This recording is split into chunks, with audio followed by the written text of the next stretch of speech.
Hi friends, welcome to our channel Adyasri. ఈరోజు వచ్చేసి మా పాపకి వ్యాక్సినేషన్ డే అన్నమాట. First vaccination. మా పాప చాలా ఏడ్చింది ఫస్ట్ వ్యాక్సినేషన్ కాబట్టి. జనరల్గా అయితే పాప కండిషన్ బట్టి, హెల్త్ బట్టి, వెయిట్ బట్టి డాక్టర్స్ సజెషన్ చేస్తారనమాట వ్యాక్సినేషన్ వేయాలా వేయకూడదా అనేసి. మనం ఇట్లా 3 monthsకి, 4 monthsకి, 5th, 6th ఇలా మన అంతటా మనం వేయకూడదు. డాక్టర్స్ సజెస్ట్ చేస్తేనే, బేబీ హెల్దీగా ఉందని డిక్లేర్ చేస్తేనే మనం వ్యాక్సినేషన్ అనేది పాపకి వేయాలన్నమాట. మన సొంత నిర్ణయాలు తీసుకోవద్దు. ఎందుకంటే బేబీ కండిషన్స్ మనకు తెలియదు. వెయిట్, హైట్ అంటే బేబీ గ్రోత్ బాగుంటేనే వ్యాక్సినేషన్ ఇవ్వాలి, లేకపోతే అది ఇంకా రివర్స్ అయిపోద్ది అనమాట. వ్యాక్సినేషన్ వల్లనే బేబీకి ఇంకా హెల్త్ ఇష్యూస్ వస్తాయి. మా పాప అయితే చాలా హెల్తీగా ఉందన్నారు కాబట్టి మేము ఫస్ట్ వ్యాక్సినేషన్ వేయించాము. కాకపోతే చాలా ఏడ్చిందండి. 2 legsకి అండ్ 1 handకి ఇచ్చారు. ఆ రోజు కూడా ఫీవర్ వచ్చింది, బాగా ఫీవర్ వచ్చేసింది.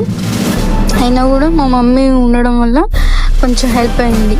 మా మమ్మీ మొత్తం చూసుకుంది.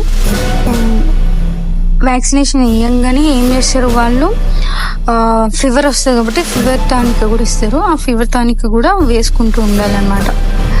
చూడవచ్చు, చాలా ఏడ్చింది. ఏం చేస్తాం, వ్యాక్సినేషన్ వేయాలి ఖచ్చితంగా, హెల్త్ ఇష్యూస్ రాకుండా ఉండడానికి. ఫ్యూచర్లో చాలా హెల్తీగా ఉండాలి బేబీ కాబట్టి. అండ్ చూడొచ్చు మీరు, నాకు అసలు పట్టుకోవాల్సిన పాపని నర్స్ వచ్చి హెల్ప్ చేశారు పట్టుకోవడానికి. అప్పుడు నేను కొంచెం మా పాపని చూసుకుంటున్నా, అది ఎంత ఏడుస్తూ ఉందని. ఇంకా వాళ్ళు ఫటాఫటా వేసేసారు వ్యాక్సినేషన్.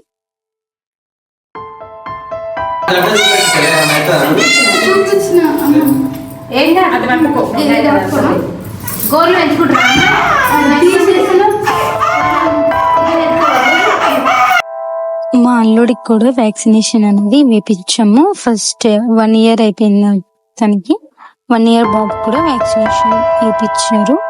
వాడు కూడా చాలా ఏడ్చాడు. అండ్ ఫస్ట్ వ్యాక్సినేషన్ మా పాపది. చాలా డిఫరెంట్ ఫీలింగ్స్ వచ్చింది. ఒక మదర్ పాపలు ఇస్తుంటే చాలా ఏడుస్తూ ఉంటుంది కదా. చిన్న పాప ఇప్పుడు కూల్ అయిపోయింది.